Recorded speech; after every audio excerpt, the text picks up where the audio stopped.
Hi guys, मैं कोमल। और मुझे पता है कि कल आप सबका हिंदी का एग्ज़ाम है, 10th के बच्चों का। ठीक है, बेस्ट ऑफ लक सबसे पहले तो आपके एग्ज़ाम्स के लिए।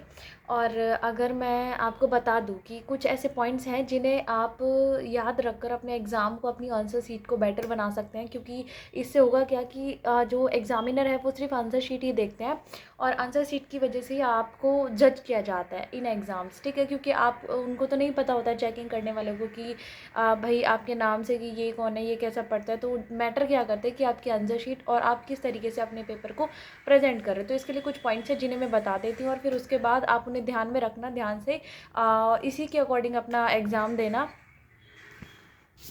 देखो, सबसे पहले तो पॉइंट आता है कि जो आपका पेपर होगा वो 3 घंटे का होगा और टोटल मार्क्स 80 नंबर का होगा। ठीक है, इसके अलावा जो आपका क्वेश्चन पेपर आएगा उसमें क्वेश्चन पेपर में आपके 13 पेज होंगे टोटल। एक बार देख लेना, क्योंकि कई बार क्या होता है क्वेश्चन पेपर का लास्ट पेज या फिर बीच का पेज मिसिंग होता है। तो आप एक बार फर्स्टली ये चेक कर लेना कि भाई हाँ, टोटल 13 पेजेस हैं क्वेश्चन पेपर के अंदर।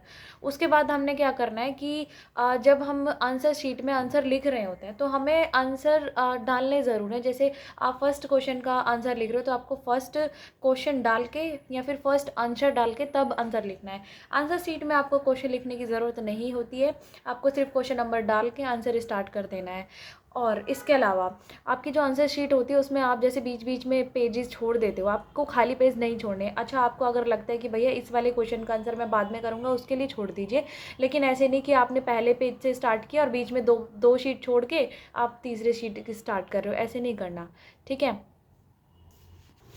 हाँ, और आंसर शीट जो आपको मिलती है उसको भी आप एक बार अच्छे से चेक कर ले कि इसमें पूरी पेपर्स हैं या नहीं है, या फिर कोई भी पेज बीच में से फटा हुआ तो नहीं है।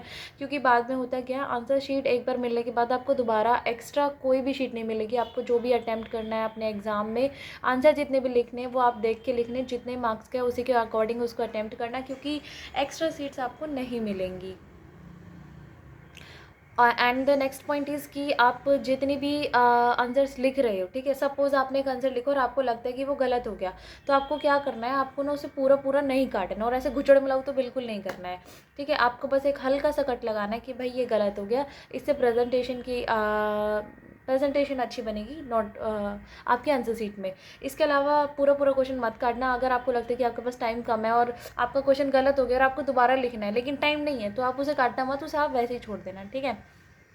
और हाँ जी, आपको जो क्वेश्चन पेपर मिलता है उसमें आपको अपना रोल नंबर ज़रूर लिखना है। रोल नंबर के अलावा आपको क्वेश्चन पेपर पर कुछ भी नहीं लिखना। और इसके अलावा आपको जो एमसीक्यूज़ क्वेश्चन होते हैं जिसमें आप एकदम बड़े बड़े बड़े बड़े टिक कर देते हो, आपको ऐसा कुछ नहीं करना है। आपको बस छोटा सा हल्का सा टिक लगाना है कि हाँ भाई इसका आंसर ये है, और बाद में उसे अपनी नोटबुक में लिख लेना है। हो सके तो पहले ही लिख लेना। और इसके अलावा जो मेन बातें होती है वो क्या होती है कि आप अपने पेपर को हो सके तो सीरियल वाइज ही अटैम्प्ट करना। फर्स्ट क्वेश्चन का आंसर फर्स्ट में लिखना, सेकंड क्वेश्चन का आंसर सेकंड में लिखना। और जैसे आपको फर्स्ट क्वेश्चन आता है आपने कर दिया, सेकंड आता है वो भी कर दिया, लेकिन थर्ड क्वेश्चन आपको नहीं आता, तो आपको क्या करना है, आपको उसके लिए सपोज वो 2 मार्क्स का क्वेश्चन है तो आप 5 लाइन छोड़ दो, ये डबल डबल की एक एक्स्ट्रा लाइन छोड़ दो, इस तरीके से कर लेना। ठीक है, लेकिन हो सके तो सीरियल वाइज अटैम्प्ट करना, क्योंकि इससे एग्जामिनर को ईजी होता है चेक करने में और वो फ्रस्ट्रेट नहीं होता और उसका गुस्सा आपकी आंसर शीट पे नहीं निकलता। इसके अलावा जैसे आप आपकी जो आंसर शीट आती है उसको और अच्छा और बेहतर कैसे बना सकते हो, आप क्या कर सकते हो कि सपोज़ ये नोटबुक है और आपकी आंसर शीट ऐसे आएगी। ठीक है, तो आपको क्या करना है, आपको यहाँ पे और यहाँ पे, जैसे इधर ये लाइन बनी हुई है ना, आप ऐसे बॉर्डर बना लेना, ऐसे और ऐसे। ठीक है, बना लिया। अब आपको फर्स्ट क्वेश्चन जैसे यहाँ से स्टार्ट करना है, तो आप क्या करोगे, फर्स्ट क्वेश्चन लिख के उसके बाद जितनी भी, जैसे सपोज आपका आंसर यहाँ से यहाँ तक आया, तो आपको क्या करना है, आपको 2 लाइन छोड़ के ऐसे नीचे अंडरलाइन कर देनी है स्केल से। तो इससे प्रेजेंटेशन अच्छी बनती है। और लाइन पेंसिल से या फिर पेन से, जिससे भी आप करो उससे कर लेना। ठीक है, एक बार और बता देती हूँ आपको क्या करना है। सपोज ये आपकी आंसर शीट है, जैसे इसमें ये वाला बॉर्डर बना हुआ है, इसी तरीके से आप दूसरी साइड यहाँ बना लेना और यहाँ पे फर्स्ट नंबर डाल के आंसर स्टार्ट करने के बाद 3 लाइनों में अगर आपका आंसर खत्म होता है तो 2 लाइन छोड़ के बीच में 2 लाइन खींच देना और फिर नेक्स्ट क्वेश्चन शुरू कर देना। तो भाई ये थे आपके कुछ इंपॉर्टेंट पॉइंट्स, जिससे कि आपको किस तरीके से पेपर को अपने को प्रेजेंट करना है और उससे अच्छा बनाना है, ताकि आपकी आंसर शीट बहुत अच्छी दिखे। ठीक है, till then take care, bye bye, मिलते हैं नेक्स्ट वीडियो में।